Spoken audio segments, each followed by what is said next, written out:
Part 2 of readings from 13th of May 2024. We got cut off by my iPhone again. I hate my iPhone. I hate my iPhone. Anyway, we're back in the room, darlings. It's now 4:19 p.m. I was trying to show you like the rest of that lovely cutlery box that I worked on, that I, upcycled. But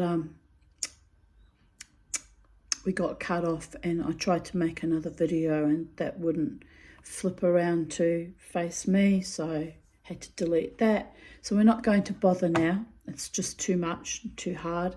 I feel a bit traumatized by my failures. So we're going to carry on reading from my journal entries. I'm going to try not to show you videos of lovely things I've made. If you really want to have a good look at somewhere, there's probably a video of it already in my YouTube channel when I freshly had done it, because I was so bloody thrilled and proud of myself.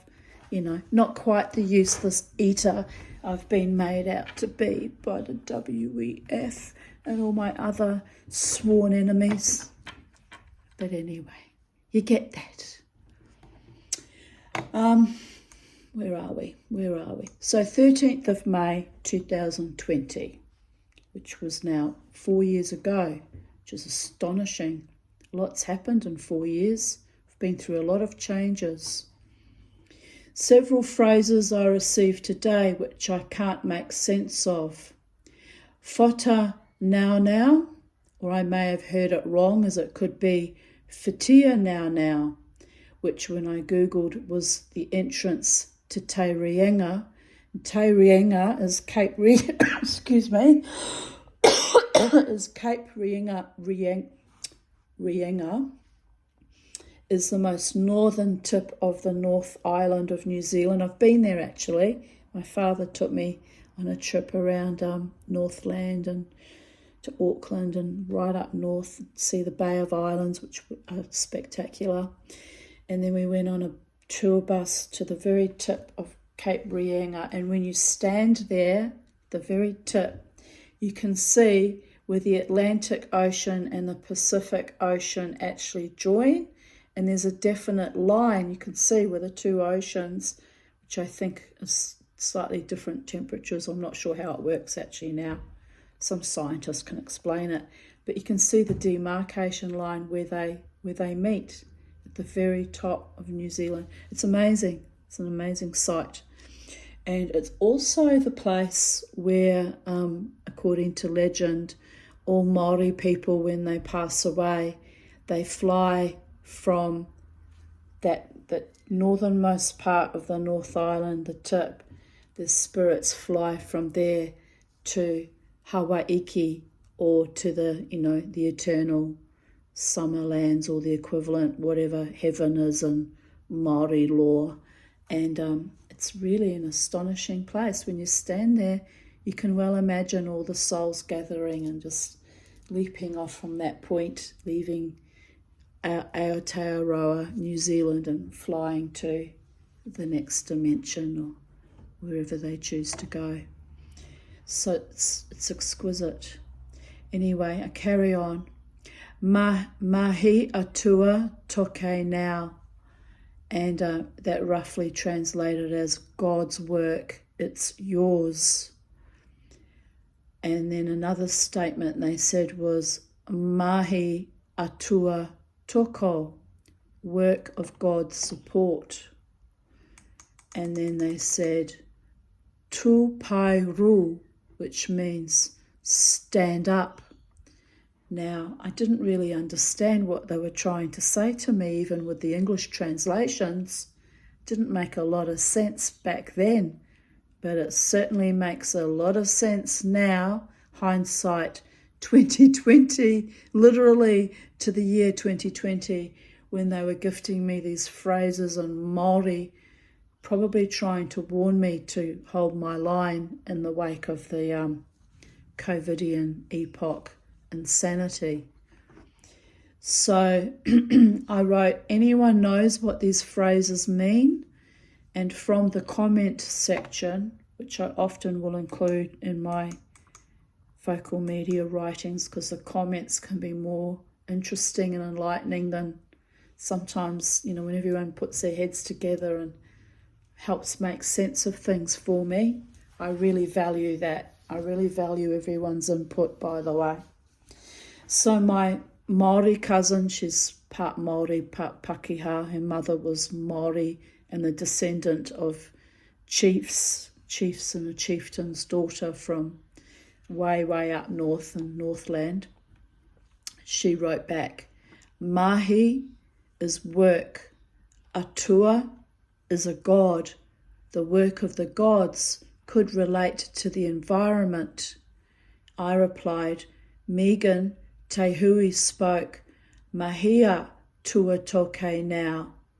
But Mahia is not actually a word, so I got it wrong. It was Mahi atua toke now. But the thing is, not only was it the first time I was hearing spirit talking in my ear, but I don't speak, I'm not fluent in Māori. And then we worked out that Te Hui, who was her great-great-grandmother, was her great or great-great-grandmother? Anyway, way back, was speaking archaic Māori, so we were having trouble translating it too, because modern Māori, like most modern languages, has dialectical variations, So it became quite complicated. So now when I do my trance drummings, or if I open up to spirits to communicate, I always pray to them to either bring through an interpreter or to speak to me in English, because it's very, very difficult and frustrating when you're getting messages in a foreign language that you don't know how to pronounce all the time properly, and you don't know what anything means, and so you can't make sense out of the message, and it can be also misinterpreted. So I don't like that. I like clear and concise and succinct and a clear channel, so both the spirits on the other side of the veil and I have a clear communication. I can't stand misinterpretations, misunderstandings, or deliberately malicious withholding of information and only giving snippets, so you're playing this cryptic guess. I can't stand, I'm a very blunt, concrete, honest person. I myself won't play games with people's, language skills. I'm very blunt, I'm very direct. My friend Lynn gets frustrated with me sometimes because she said, sometimes I'm trying to say something to you in a deliberately oblique way, so like not to offend someone else that might be listening in, just to try and put you on. And she said, you never get it, Tanya. It's always straight over your head. And I went, I know, it's part of my damage. I'm very, very, if you want to communicate with me, you have to be obvious and upfront and direct. Not blunt to the point of being cruel, but just, speak your mind, say what it is you want me to know, what information. I don't do guessing or charades or playing games, or I don't do cryptic crossword puzzles either. I'm not good at the abstract, is what I'm trying to say. So grinds my gears when the spirits do that very cryptic messaging that doesn't make sense. Sometimes it's hilarious when the penny finally drops and I get the message, but that might take place a year or 2 or 4 years later, am I right? And by then, the messaging is lost because I didn't need it now as when I needed it back then. So it's the kind of thing that drives me nuts, people. But here I wrote, Megan, Te Hui spoke, Mahia tua toke now. I thought the dialectic emphasis was on mahia tua, not mahi atua, which is totally different. So anyway, I had Googled frantically, is what I could gather up from Google, which isn't always all that accurate with languages either. And I wrote here, toke means vulva, now means belonging to you. Tua means other side or back, so it did not make sense, but there are various meanings for each word, so I was hoping someone knew what the words put together meant idiometrically. That should say idiomatically. Oh dear goddess, I can't even write English. What hope have I got with archaic Māori? I have to fix that. I'll fix it later, not in the middle of this, because we'll get cut off again and then I really will go insane. The whānau are cryptic, meaning the family are cryptic, and make me work for their messages, which is cute and hilarious. They were emphatic that this message was private, but I got curious about the Māori meanings. So I guess all that talk about vulvas and backs and fronts, they were probably trying to warn me that my mouth was going to spiral under with bladder problems, and they probably didn't know how to explain bladder to me, so they used the word vulva, which when you think about it, is where you pee out of, well, you pee out of your urethra, but you know, that nether region is like, you know. So it kind of makes sense now, but back then I had no clue what they were on about. You might as well have been speaking Swahili or ancient Gaelic or something. It wouldn't matter what. It didn't make sense. Anyway, they know my curiosity kills the cat, or perhaps toke. I kind of had to laugh, meaning the pussy kills the vulva. Work with me, people. All right, anyway, I'm serious. I'm serious, but I'm also a bit joking about that. But it's true. I'm very curious by nature. If a man wants to stimulate my mind, he has to keep me a little bit curious. I love to have my mind engaged and my spirit engaged, and it's intimacy is, for me, intimacy is to have me constantly in a state of excitement and curiosity, and except when, you know, it's malfeasant and evil, like when they shove their other flames constantly in my face. But anyway, I'm not with that man for that reason. He was a monster, and I'm moving on, babies. That was years ago now. I'm moving on.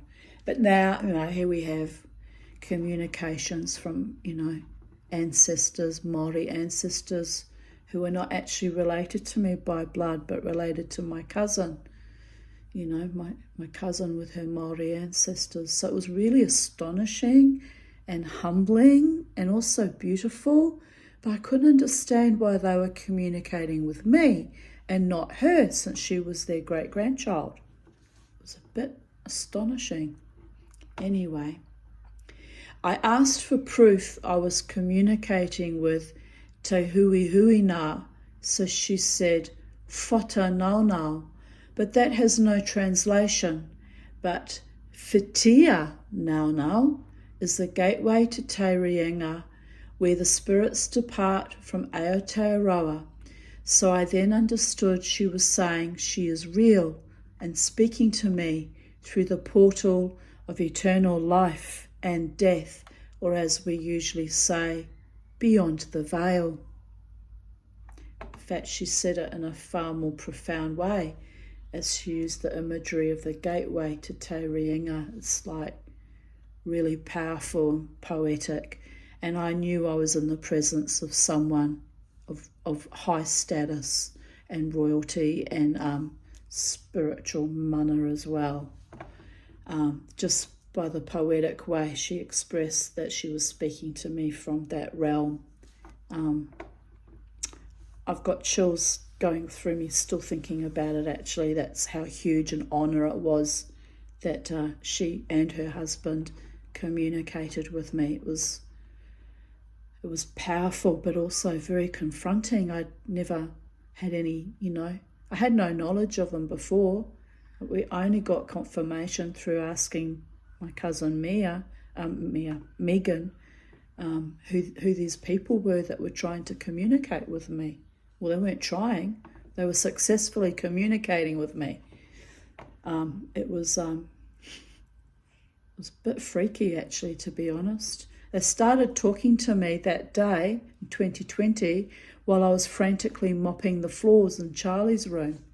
So I was busy, and I was in a rush, and I was trying to get everything done quickly because I think my friend Jared was coming to visit, and I was frantic about getting everything nice and clean before he arrived. And then I started getting all these messages, and my literally almost like yelling into my ear was also astonishing, because I knew they weren't my own thoughts and they were in a foreign language. And it took me a little while listening to realise that sounds like Māori. That really threw me for a loop. But you see, the spirits knew what they were doing to get my attention in such a way that I couldn't deny it. If they'd spoken to me in English at first, I might have thought it's just some random thoughts going through my head. But they got me, my full attention by speaking in Māori, It's amazing.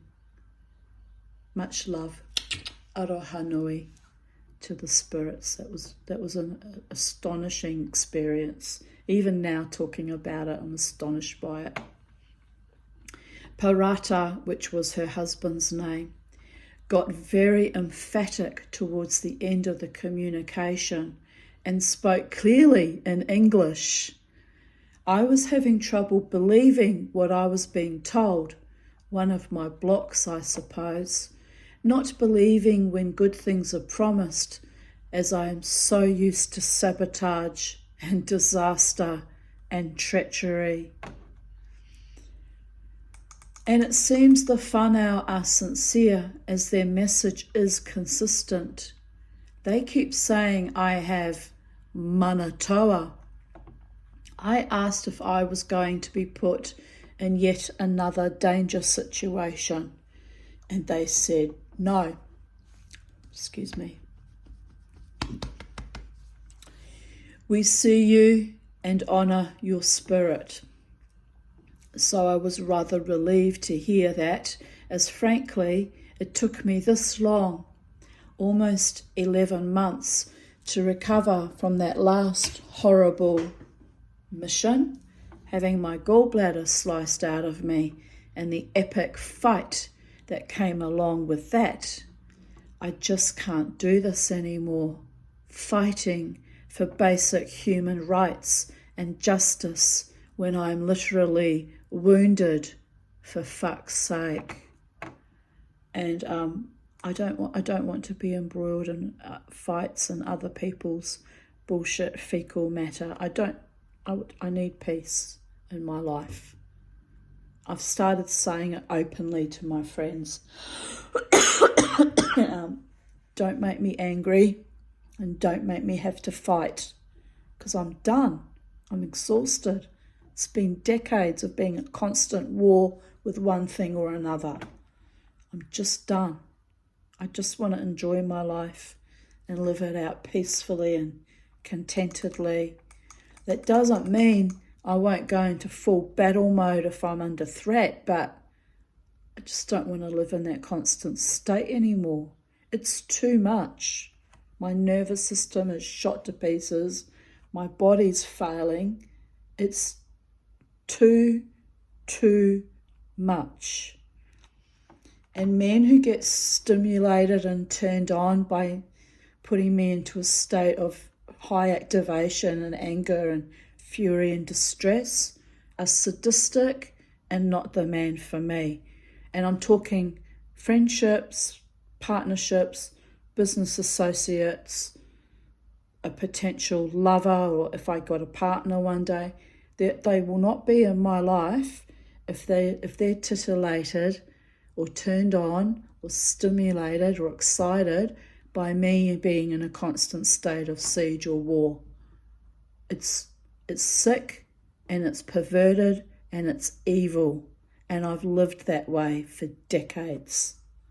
That's why I stayed on my own for 29 years, by the gods.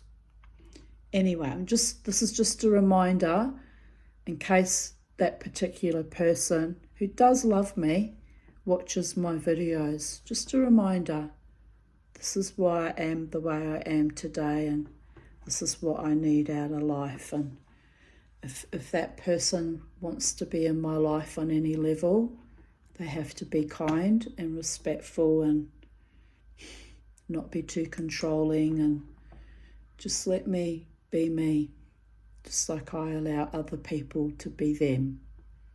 You know, I've run the rat.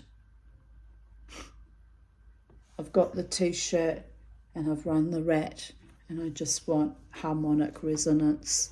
Not that people are going to get along all the time. There comes a time in every friendship or human interaction where you disagree and someone gets hurt feelings or gets the wrong end of the stick, and there might be a disagreement. But when it comes to having to be in a constant state of fucking emotional warfare, no, it won't be happening. It just won't be happening.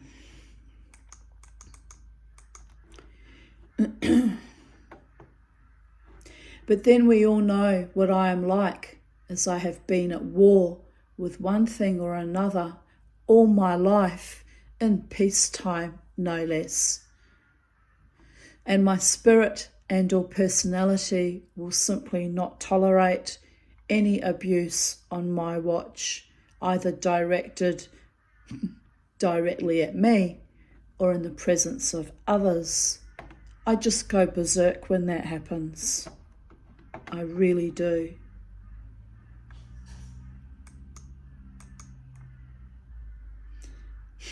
As Art Bell of blessed memory used to sometimes stir up some of his radio audience that would call in, he would say to them, repeat after me, I'm mad as hell and I'm not going to take it anymore. And I laughed my ass off when I was listening to that the other day on YouTube.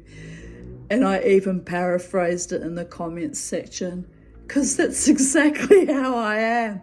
I'm mad as hell, but I'm not going to take it anymore.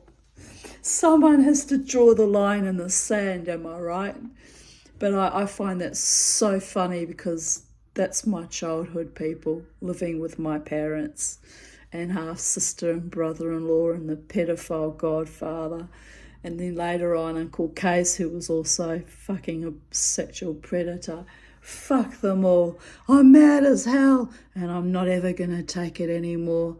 And now I'm an older lady. I don't have to take it anymore. So by the gods, don't try that weird shit on me. I'll see right through it straight away. And I'll get mad as hell and maybe even berserk. And I just don't want to live like that. I don't.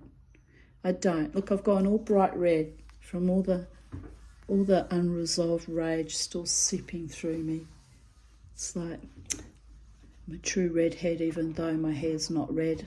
I've still got the redhead capabilities, darlings. So Parata tells me my happy ever after is happening now. In 2020 it certainly was not. And my dreams are coming true. And yet I still find it difficult to believe, because at 55 it seems improbable, even though I have been manifesting and praying and wishing and hoping like a crazy bitch for years, laughing my ass off. I just woke up and thought, catharsis or catalyst, like a cocktail of chemicals bubbling over.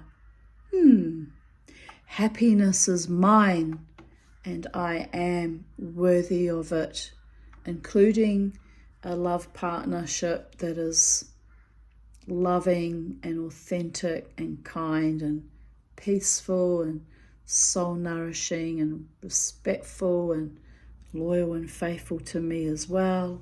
I'm asking a lot from the multiverses to bring me the right man, or to show me who the right man is that is worthy of being my partner, given that I have a lot of freaking isms and glitches and quirks from decades of complex PTSD people.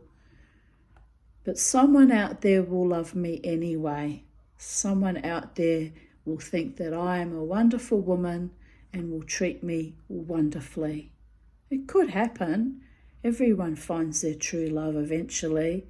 I might have to wait till I transition into the next dimension though, but it is what it is, people. So here I wrote, happiness is mine and I am worthy of it.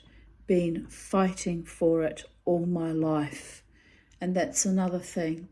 Shouldn't have to fight for someone to love you.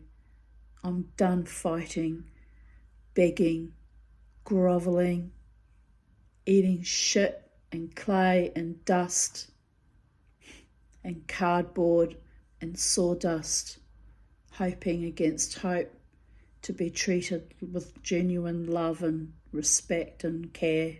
I'm done. I won't fight for it anymore either. You know, someone either loves me or they don't. If not, sayonara, sweethearts. Hope you find who you want in your life on your journey, and I carry on in my lone walk because I'm safer that way anyhow than having my heart constantly trampled on. But I have beautiful friends in my life, and you know, I'm really grateful and happy even for the kind of romantic overtures one of them shows me, and it's very sweet, and I do value and appreciate it. I'm just not clinging on to it because it's not cricket, because that man's not available, but the sweetness is delightful, and do love you dearly, my darling. You know, it is what it is. Life's not fair sometimes. I often come to things in my life at the 11th hour when everything's all kind of lost and I give up, and suddenly things magically manifest for me, but the conditions are not perfect, and it's just the way it is, babies. I have to accept it and just be happy for the wonderful friendships I have, which I am indeed happy with my true friends. Even in my former long zombie state, I clutched at any scraps or brief glimpses of happiness and serenity. Happiness truly is an inside job, but I had to scrape it together like a poorly formed golem, then walk my walk and turn on the heart light and reanimate myself from too many personal ground zeros and the global catastrophes that keep unfurling. Jesus, no wonder I'm tired. Megan, they aren't tricksters whatsoever, cousin. Really upfront, stand by their words kind of people. They loved my mother, Nawi, very much. And I replied, yes, Megan, but tricksters can hijack other spirits and pretend to be them. So I am worried. I know they are upstanding people and quite firm with me, especially at the end when he repeated everything to me, as he knows I don't believe it. Hint, it was about my love life. I tested his spirit and he replied he was a good Christian man, which I knew from updating his details on Ancestry. So, work of God, then the next words, toke now, or later, toko, means what? I think the spirits were literally telling me to get off my ass and do God's work, i.e., co-create my little space on this planet. The inspiration to learn silversmithing arrived in no uncertain terms in a rather unusual way in January 2021, Spirit-led again. So here we are. I am pedaling as fast as I can on my unicycle with the hand of God upon me.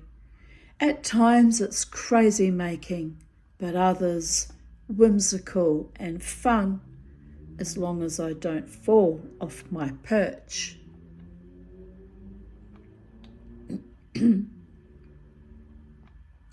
Later that day, this is still in 2020, people. Later that day I wrote, I have reached the story in the Franz Kafka book called Metamorphosis.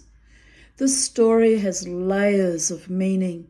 For me personally, as I'm definitely in the process of intense metamorphosis, or rather the long-awaited becoming.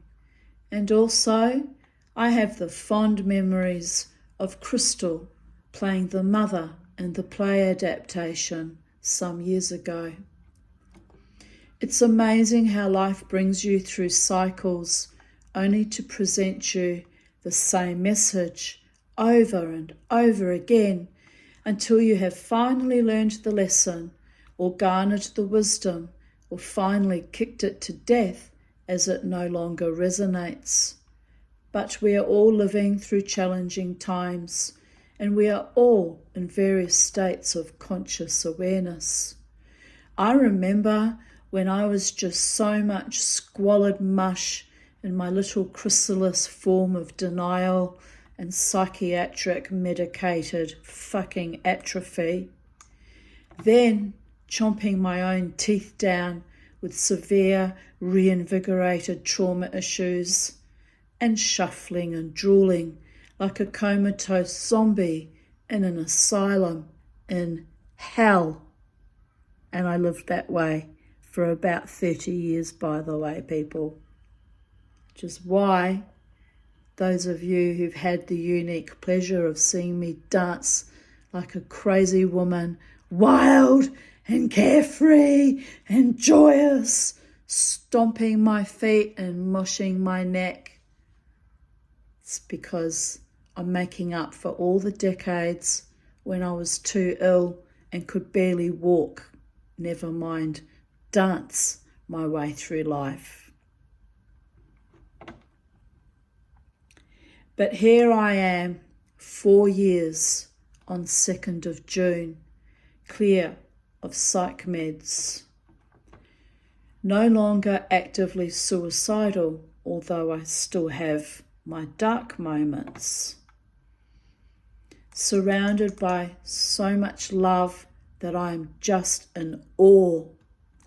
Margot and the little ones visited me this afternoon, and when they left, asked for a hug, and I was so worried I asked Margot's permission for them to hug me, as this virus BS has us all in fear.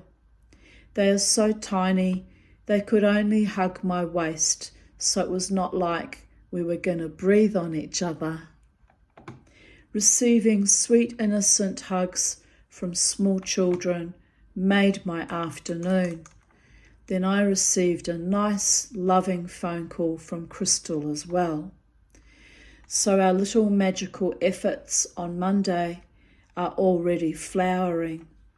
I feel so grateful and happy that I never gave up on magic or my own unique spirituality or on God, Goddess.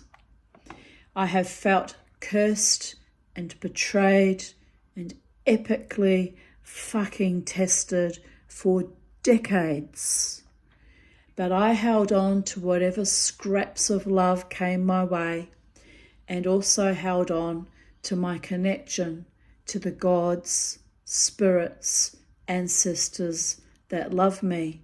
And finally, in this ridiculously late stage of my life, everything is falling into place, and I no longer feel quite so unappreciated or discarded or devalued. My eccentricity and my heart are merging into perfect resonance, and by golly, even little children see me now. Universal love and high vibrations, the best kind. From a base of affirmation that will allow me to open my heart and mind for the impending, committed, adoring one. Okay, I am pushing it a little bit, ha ha, trying to see where this all manifests and what goodly, most beneficial outcomes might still flow to me in peace, happiness, true love, and better health, and even, perhaps, enough prosperity. Most of all, I am enjoying the newfound joy which I was so distrustful of for the past few years, as I was so accustomed to being built up only to be wretchedly torn down in abuse and or trauma cycles that cascaded like fucking floating effluent for decades. Maybe now I have cleared some blocks, the flow will be less murky and treacherous and more lyrical, poetic, noetic, abundant beauty and holiness and recognition for the journey I have been treadmilling on since early childhood. Time will tell. I will continue on my zany, magical, weird ride through life as, after all, the gods have kept me here, even when I fought hard to join them on the other side. So Mama T must fulfill her destiny after all. Sighs.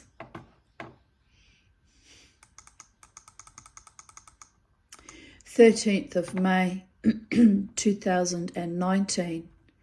So last night, after the weird smashing down of the light bulb, after turning on the light switch in the kitchen, another unexpected event occurred. An ending of a Facebook friendship with a young woman I feel I had always been supportive of. Such is life. I will not countenance cruelty or disrespect, especially when I've only been protective and loving. While I was blocking and deleting, I culled a few other friends that never interact. I feel resolute in my decision. Getting older and frailer means I have no time for bullshit or superficial friends. I find it interesting how my light bulb warning message went off in such a spectacular way. No doubt just a commonplace coincidence, but it was unusual to have a light bulb explode out of the light fitting like that.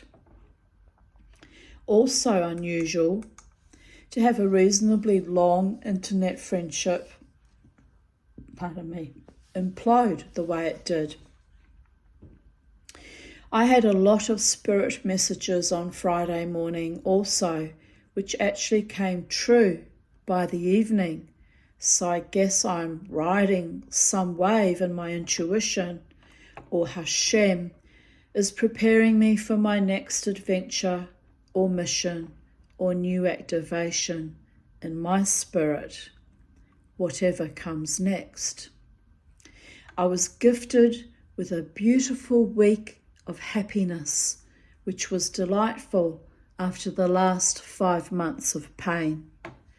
So, in the way my life usually goes, that was an oasis in the timelines, and it's back to the emotional grinding, whetting of my spirit. Or perhaps it is a prelude of better times on the way. I will go with the flow. I had interesting dreams this morning about what looked like Tibetan prayer wheels being turned in a temple, but I was instructed in the dream that the last face of the wheel is still missing and I may never complete it. That would relate to my love life and my rather solitary existence on this planet. I have always been denied a safe, loving partner that treats me with respect and truly loves me. It could change one day, but I don't have any high hopes or expectations for that. Too many betrayals and too much abuse over the decades. Anyway, I set the prayer wheels in motion, and I was humbled and grateful in the dream, knowing that my prayers are heard, even if my karma might not reach completion in this life. So here we go, another day in paradise. It's Monday. I have just woken up after not being able to sleep until 4 a.m. 6 hours sleep. All very good. And my Facebook friend Marty LTP, who also happens to be, I think he referred to himself as a fairy, but he's also a shaman, I believe. Anyway, he's one of my magical friends. I love my magical friends, especially because we've not had easy paths on this planet, and we are indeed unique and extraordinary and in some ways supernatural with our gifts and talents and abilities, and we're not always loved in good, kind, noble, loving ways because of our walk, and so we sort of find each other, and we encourage and nurture and motivate each other along, as we've all been in more ways than one to hell and back, right? So Marty wrote, kisses to you, Marty. I don't think he watches my YouTube videos, but if he does, big love to you, big agape love to you, my darling. He wrote, hello, smiley face. I have been going to bed no earlier than 3 a.m. It's 6:12 now. I am tired, but so much going on in my head from all angles. I await the next phase on path as well, though thrust into chaos again while I defend my honour against the courts and stand up to the dark magic that precipitated it all. A spirit-driven mission, this one too, and how brutally effective it was in again turning my world upside down and shaking down the senses. I know exactly how he feels, having been let down in the court system too many times myself from the various evil, perverted and corrupt systemic abuses. One after the other, rapid and abrupt transformations that are non-negotiable, nor sympathetic for that matter.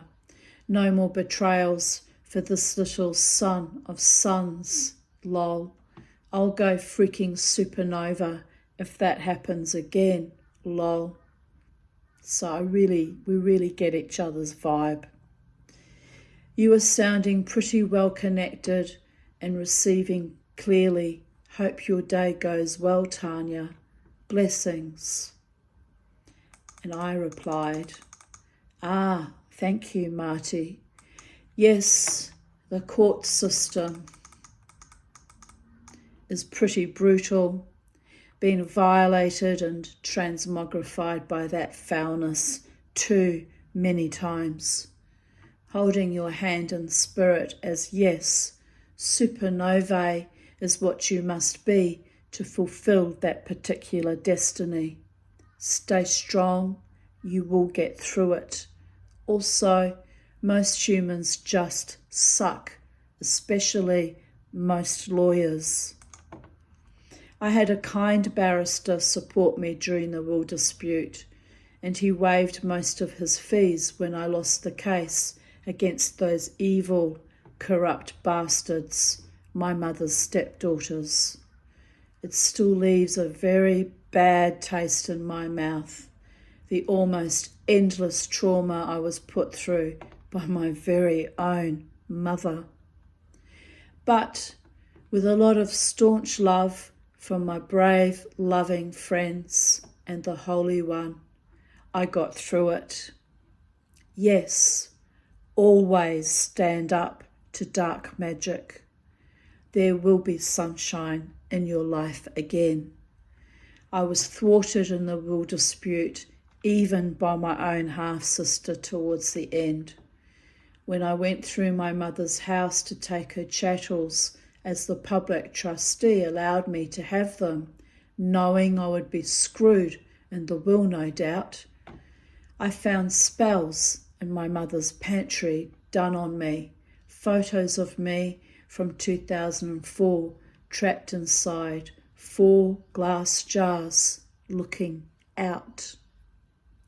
Buck Shearer and my mother had tried to trap my spirit and prevent me from fighting for myself, which explained my long bouts of depression and feelings of vulnerability and the constant vicious attacks on me, spiritually and physically.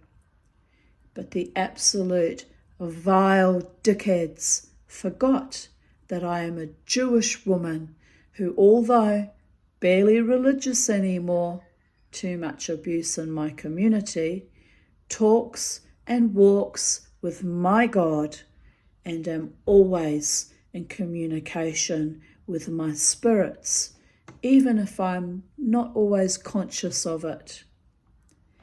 So I won a car by fighting in the will dispute for 2.5 years, and guess what the number plate means? Ein Sof 019 SOF, the Kabbalistic name of God. So as much as I was beset by great evil, and it almost brought me to my own obliteration many times, there was this quirky, cute little message that I am also blessed and protected by a force more determined and more beautiful and mightier than my mere mortal enemies. Giggles. The Tanya, me, I am that I am, daughter of the gods, fairly fucked up, but still rising and shining one, literally drives around in a chariot of the gods. Yes, my entire existence is a great cosmic joke and a yoke that I cannot relinquish, no matter where I go or what company I keep. We are chosen, and our mission may not always make any sense to those who have normal, safe, comfortable lives. I still have no idea why I am still here. Spirit saved me from my first serious and last suicide attempt in 2015.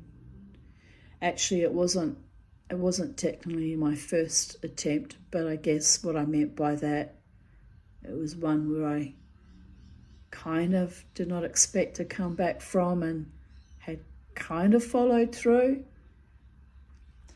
I was fairly furious about that. Hashem, the Holy One, won't let me leave without his permission,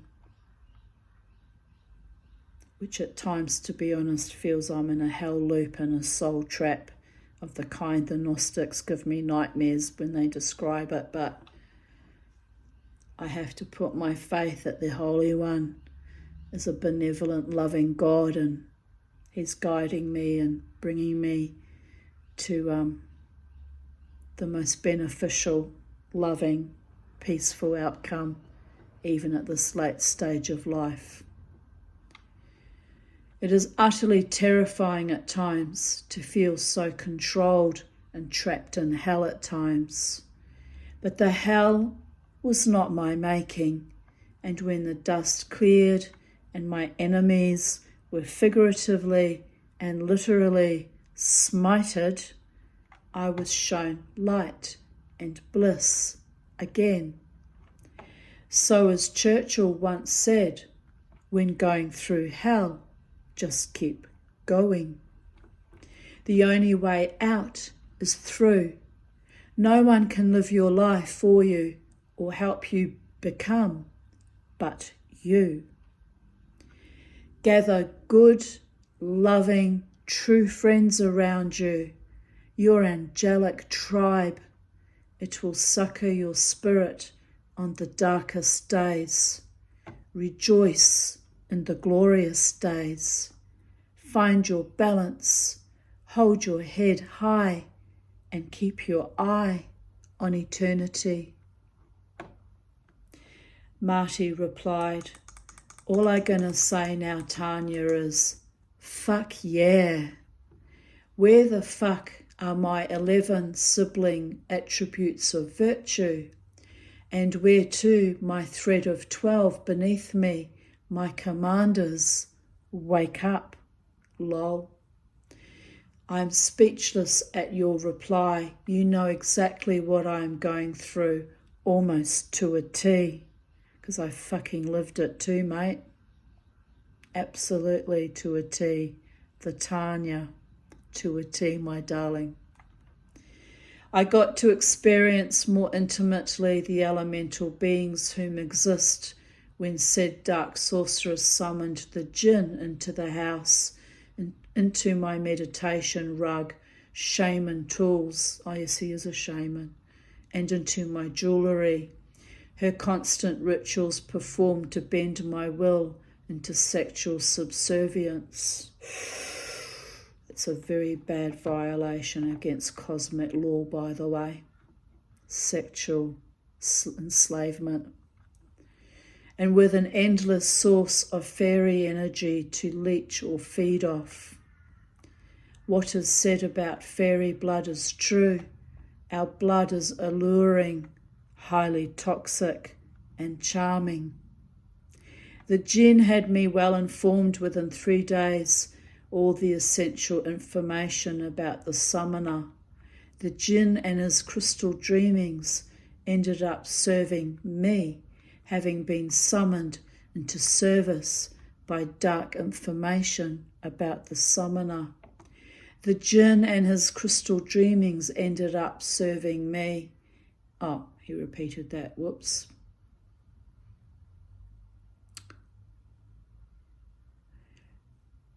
Having been summoned into service by dark intention. The funny thing was, the jinn she summoned one night reached out to her psyche and asked her to set up a Ouija board for me, and so she tells me about it, and I agree. The first thing Alexander said was, she is evil, and I also received here, for the second time last year, Ma Kali, whose firm, tough love warned and punched into my senses. All of a sudden, everyone is punching on me. To be continued. And I replied, winky face, those bloody jinn and fae will get you every time. Rise and shine, Marty.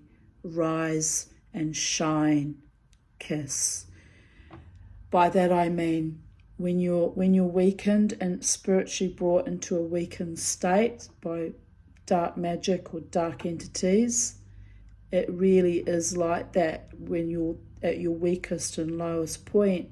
Everyone, humans, situations beyond your control like natural disasters, fire, floods, hurricanes, cyclone. It's almost like everything fucking piles on. It's almost like you're a beacon for every negative fucking awful thing, and it can go on for years, people. Years and years and years. So you have to cut the conduit out at the source, and if you don't know who's directing the negative energy to you, you can't cut it. Sometimes it doesn't end until the bastards die, you know, or until the curse or the hex just wears itself out by natural law. But by the gods, I really felt for Marty, because I know how that goes. Anyway, I'm just watching, I just finished watching Harem, about a Kabbalist pervert cult in Israel. Disturbing. Particularly disturbing because I had an ex-lover that was a fucking satyr, and he probably came out of that cult for all I know. Or he claimed to be a Brahmin, which is, I think he was just a delusional fuckknuckle, quite frankly. But anyway, the homeopath psychopath had all of those traits that I saw in that TV show, and it indeed was disturbing. Just voted at pre-polling, 3 fascist parties on preferences ballot. Disturbing sign of our times. Fuck. Yes, indeed that was the beginning of the unravelling that led to the COVID epoch, by the way. The signs were all there years before it got trotted out. So if you were paying attention, you knew to be disturbed. You were awake at what was going down, even though nobody listened to me or believed me. Well, now you know. 13th of May 2018, Mother's Day. He walked across the lawns to get to sit on me. Charlie. Back then I thought Charlie was a male bird. Isn't she gorgeous? There's a little Beauregard in the background. My babies. My beautiful babies.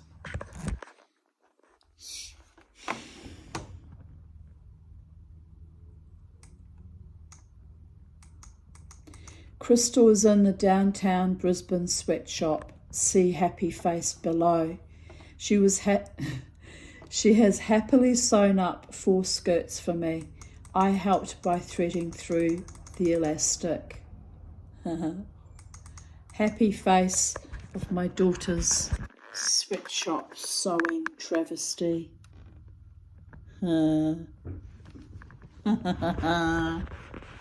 She was getting a bit grumpy and tired, to be honest, but she is an actress, so that face was theatrical, darlings.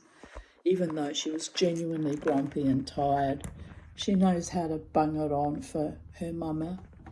Her mummy.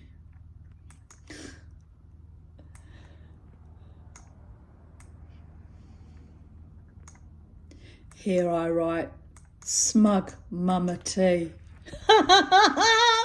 Oh, like we know how to torture each other, mother and daughter.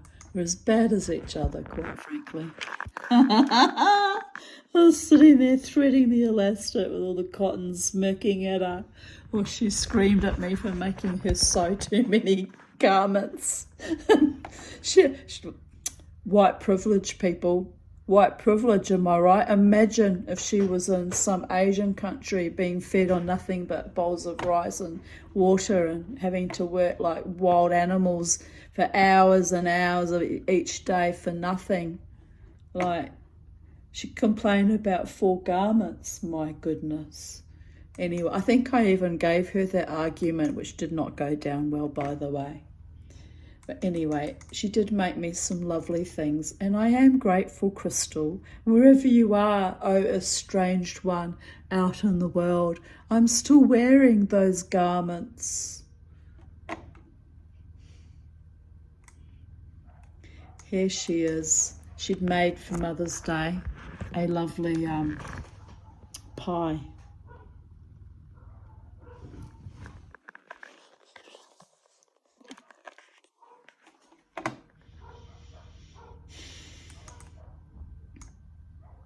Crystal baking me a date and pear.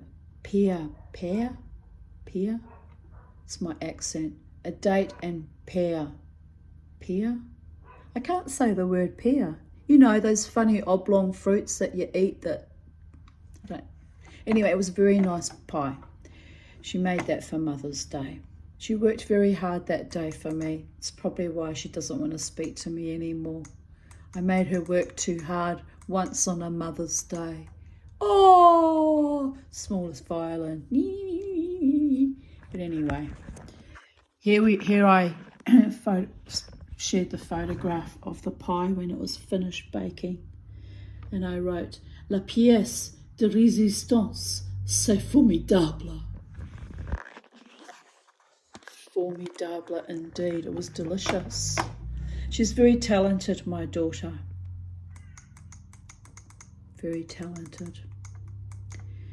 Celia's fairy is completed. She turned out great. One of my fairies I knitted that went out into the world to her friend Celia. So, yes.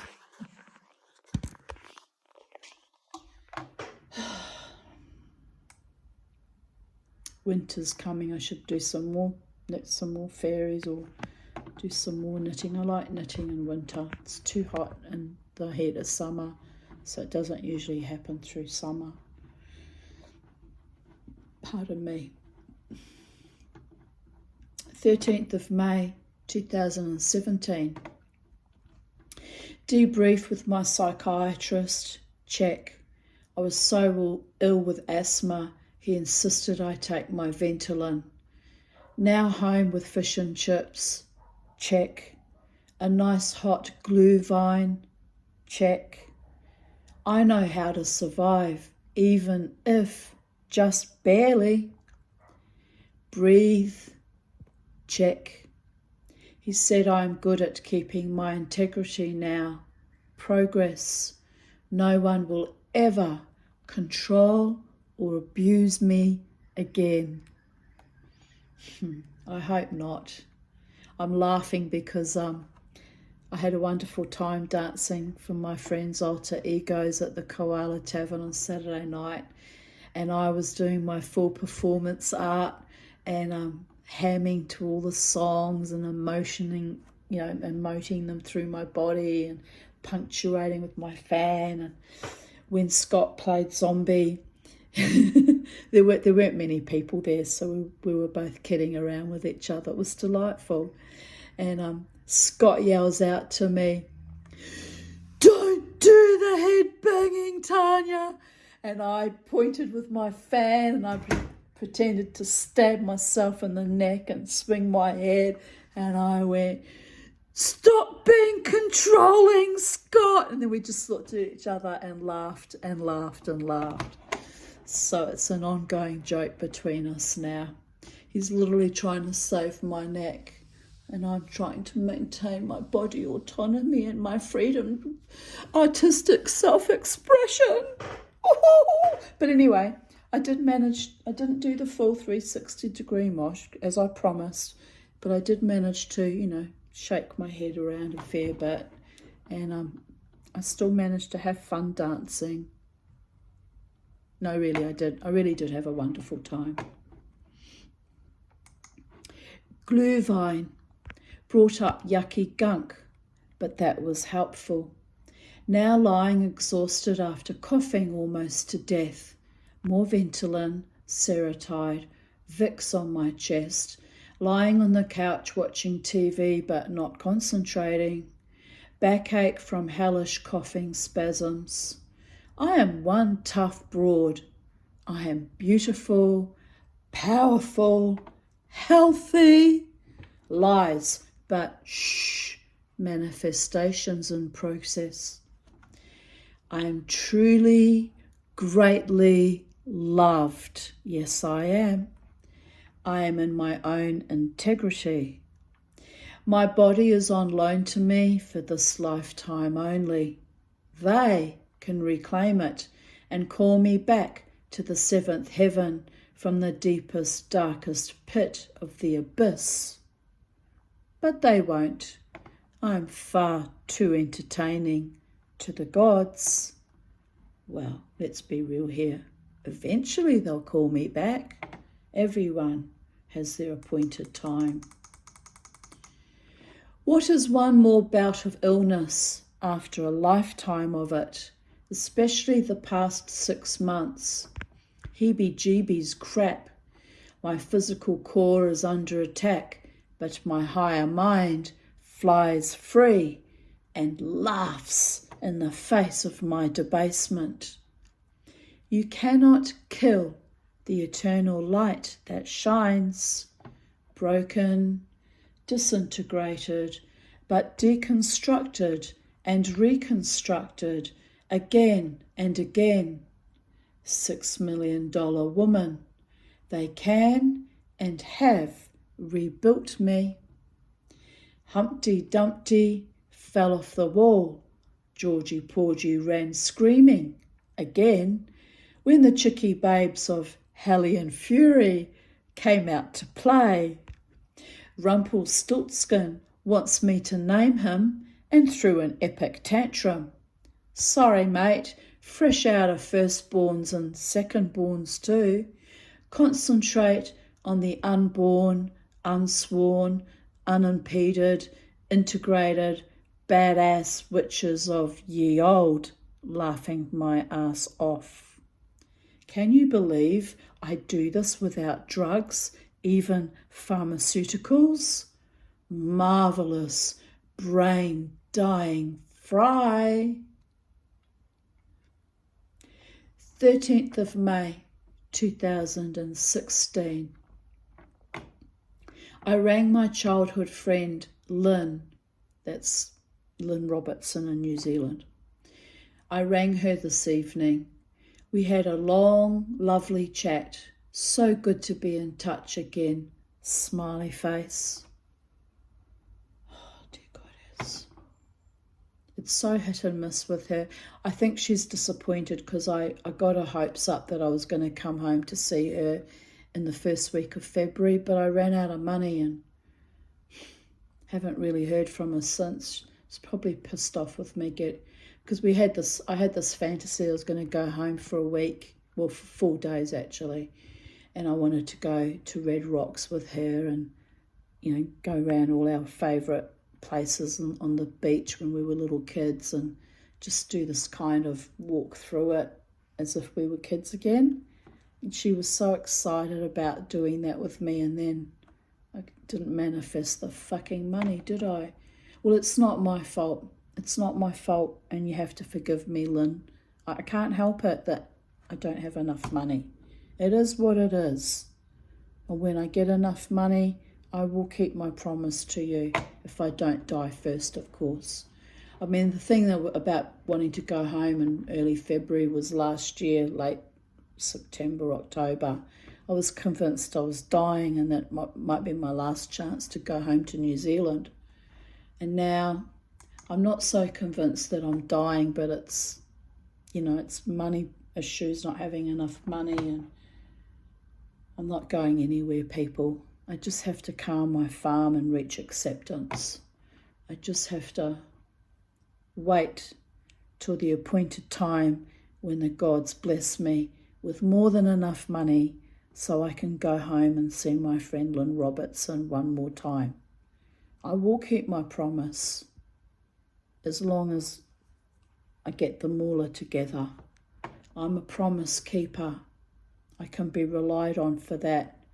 But if I can't keep a promise, it's because of financial reasons.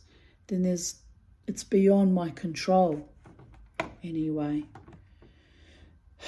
But Izrat Hashem, by the will of God, the money flows to me from a most beneficial, loving, divine source, with competition from none and harm to none. So it is done, so I can have my 4 days or even a week in Wellington, New Zealand, with my beloved childhood friend, whom, months and years go by, we don't speak, but we are bonded together by our childhood experiences and a kinship.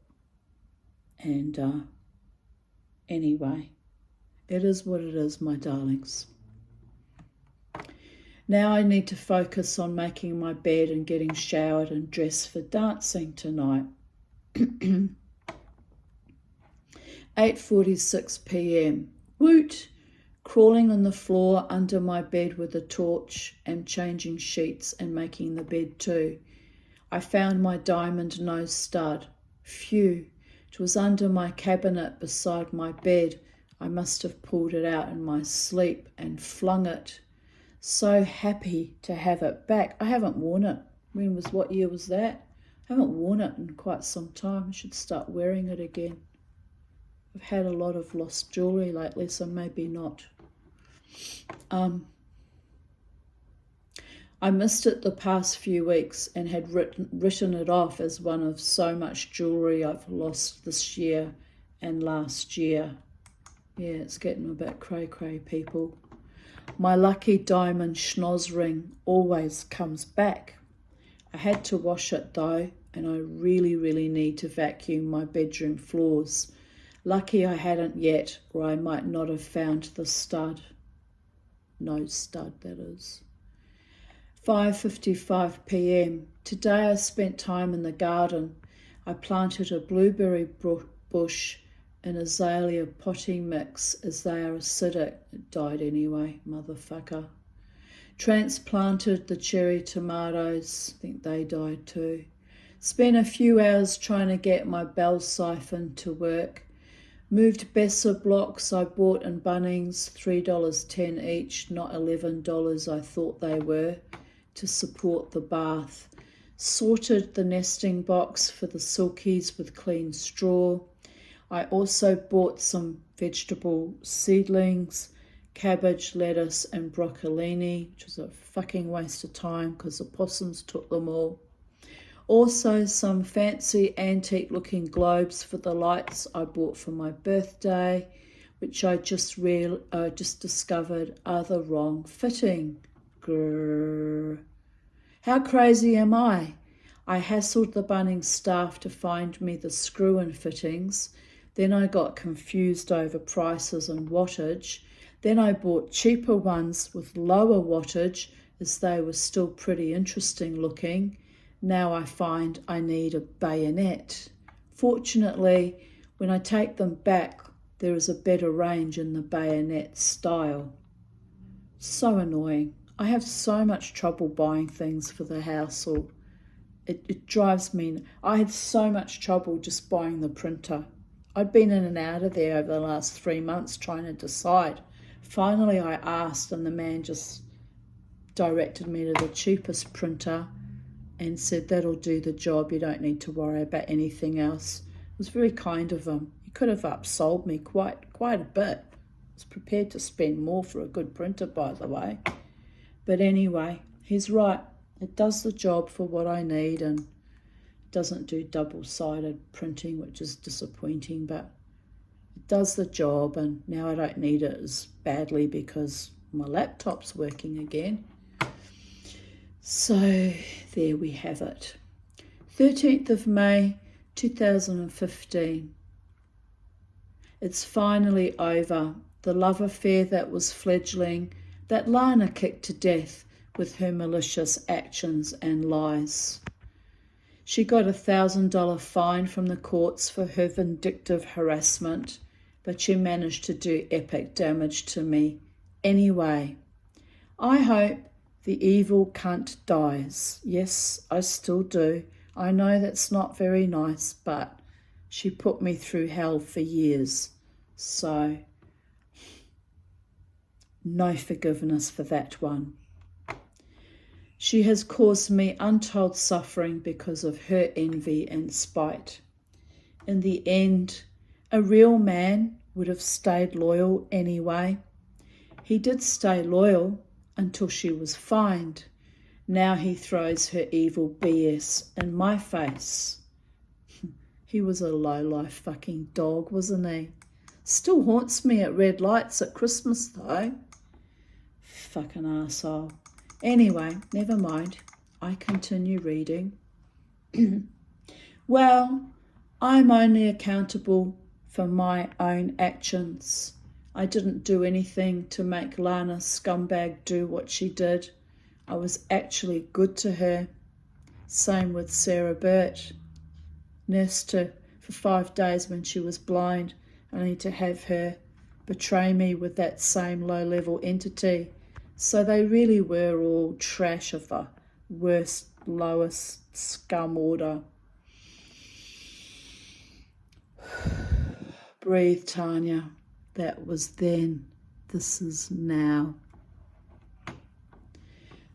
Oh well, this year has seen many friends and acquaintances fall by the wayside.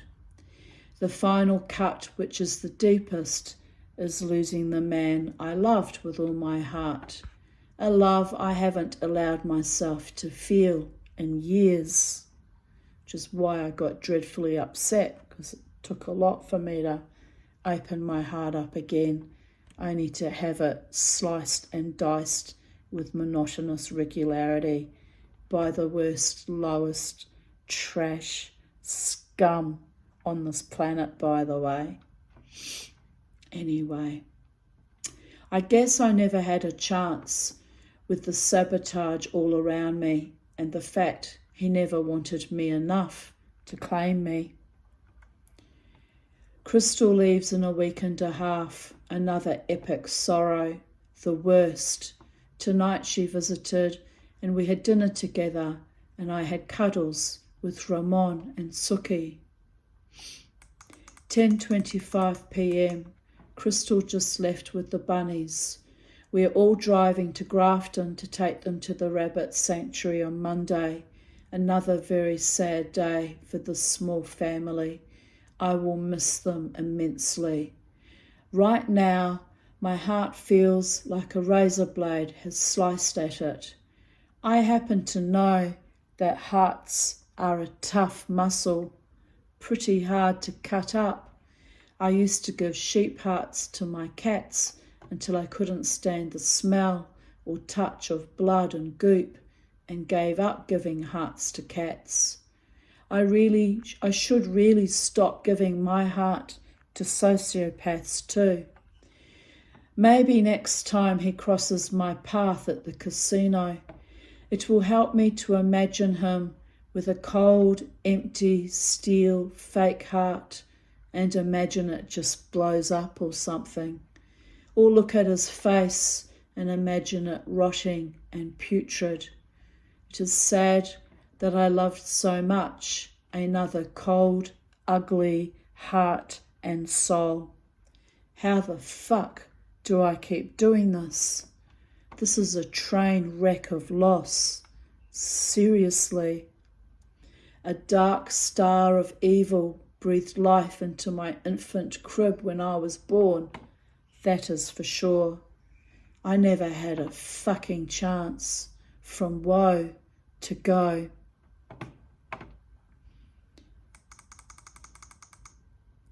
Here's a photo of my daughter. Tech dress with my fave creeper, Mercedes Alexandra. It's hard to get the whole photo in. Crystal Aaron starring in The Bald Prima Donna, which was the last play that we had to rush her from to the airport when she went to Ireland. She really is quite beautiful, my daughter. I made that. Well, my husband contributed too, to be honest. Oh, there's Mercedes in the background. Hardly saw her face. this is one of my favourite photos of my daughter. Look at this. Doesn't she look gorgeous? Her eyes especially really pop in that photo with the hair being red. Did I mention that I made that in my own tummy for 42 weeks gestation? She was 2 weeks overdue, and her baby sister was 4 weeks overdue.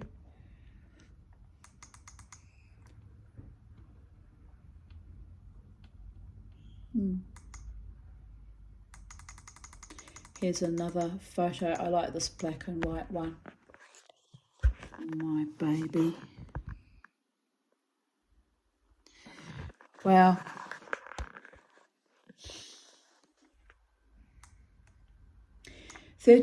May 2014.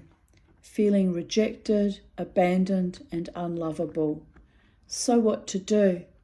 Go to sleep, I guess, and see how I feel tomorrow. It's just a delayed reaction. And tomorrow I will get me some chocolate. Chocolate helps a lot.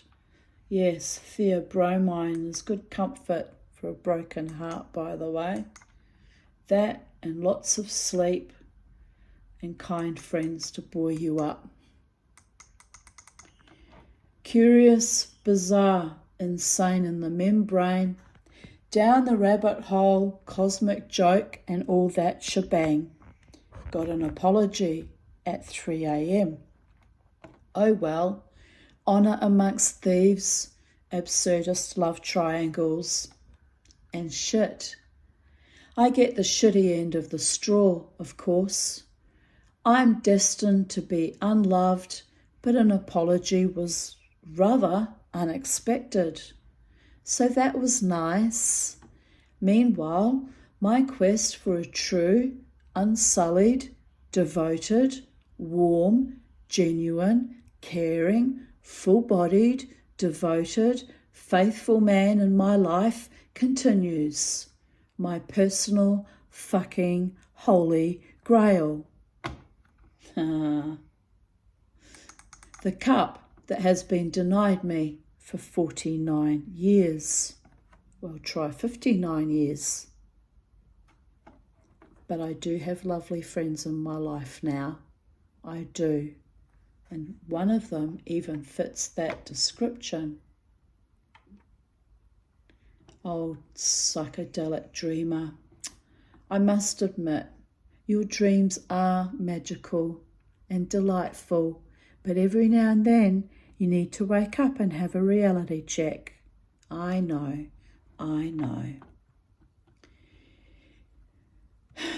Here I thought it might overflow with love and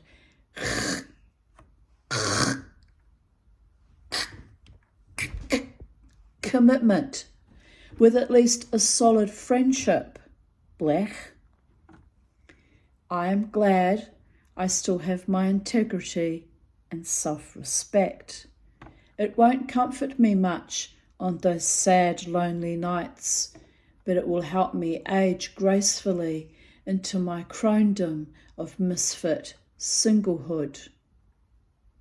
At the end of the day, I still have the cats, and no, I don't even have those anymore, since they're all in heaven now too. So it gets a little bit tragic, people. It doesn't bear thinking about. I will go insane some days. I'm just on the edge of like, just a little bit on the edge of the abyss looking down. It's been a lot of loss in recent years. A lot of loss in the last 10 years. But anyway, something is gained. Ultimately, the becoming, the growing, and the blossoming out. And as I advised to Marty earlier in this reading, the rising and the shining, and the deifying, and the becoming, and just living each day as the gift it is, and not letting the bastards grind me down either. 13th of May 2012. Jaw hurts, mostly root canal issues again. Oh dear goddess, that went on for years. I can't go to the dental hospital as going to court tomorrow morning. Hopefully Shira will be removed as executrix. Back sore too, and my tattoo is peeling. I also have a big rash on my belly from being allergic to the tree I cut back 2 days ago. And I bit my lip so hard it seems to be forming a cold sore. Life is just fine and dandy. And my friend Karen Reviews wrote, I'll be thinking about you tomorrow, which was really lovely. And Sylvia Shine, who's in the light now, wrote, good luck for tomorrow. You know my feelings and wishes for the bullshitter. Hope you get rid of all the ailments, including that big you-know-who. Love, Sylvia. Kiss, kiss, kiss. A true mother to me, by the way. And Sally Castle, who's also a most wonderful friend and like a mother to me, has gifted me immensely, wrote, good luck, Tanya. You deserve it. Keep us posted. Kiss, kiss. And Heather Abramson, who was a very close friend of mine for a very long time, till it all went to hell. Get well quickly, good friend. When you get the Shearer sisters out of your life, I reckon your teeth won't need root canal fillings. Might need them, I guess. Probably caused by grinding teeth in your sleep. That's how I caused mine. And yes, to you, Heather, that's quite correct. It's the bruxism that smashes all my teeth from the severe traumas and the stressors. So,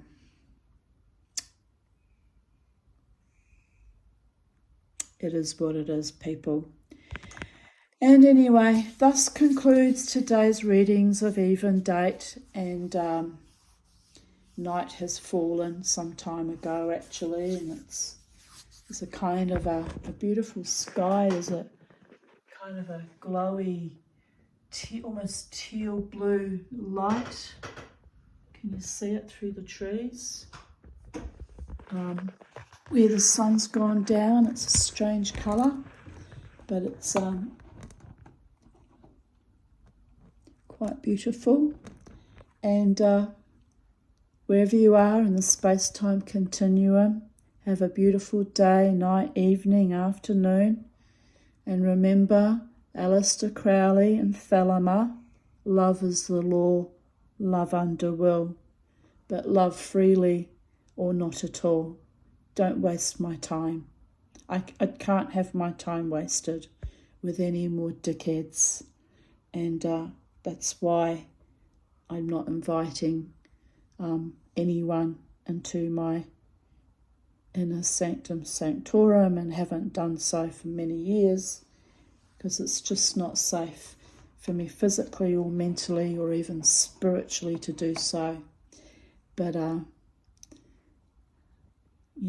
I take delight in my true friends, and I was very, very delighted when we were chatting on Saturday night and Scott asked me how I managed to invite 3 strangling Jewish men into my life back in the early 90s. And I said, I can't answer that question.